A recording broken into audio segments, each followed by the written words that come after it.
સુરેન્દ્રનગર જિલ્લાના પાટડી તાલુકાના જેજડી, ખેરવા અને ગેડિયા ગામમાં વીજ ચોરી ડામવા માટે પીજીવીસીએલ અને પોલીસ વિભાગે સંયુક્તપણે સૌથી મોટી સર્જિકલ સ્ટ્રાઇક કરી છે. પીજીવીસીએલની 37 ટીમોએ એકસાથે ત્રાટકીને 612 કનેક્શન તપાસ્યા હતા.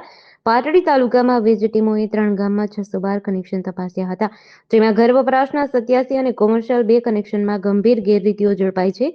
તપાસમાં 56 ઘરોમાં વીજ મીટર જ નહોતા અને સીધા લંગરિયા નાખી એસી, સગડી અને ફ્રીજ જેવા ઉપકરણોનો વપરાશ થતો હતો.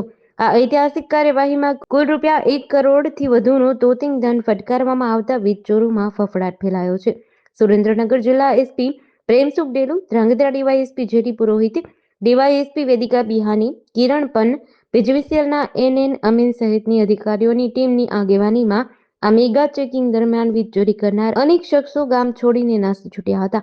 પાટડીના ઇતિહાસમાં પ્રથમ વખત આટલી મોટી રકમનો દંડ એકસાથે ફટકારવામાં આવ્યો છે. પીજીવીસીએલના અધિકારીઓએ સ્પષ્ટ કર્યું છે કે આગામી દિવસોમાં પણ વીજ ચોરી અટકાવવા માટે આ પ્રકારની આકરી ઝુંબેશ ચાલુ રાખવામાં આવશે. જીડીસી ન્યૂઝ સાથે જયેન્દ્રસિંહ ઝાલા, લખતર.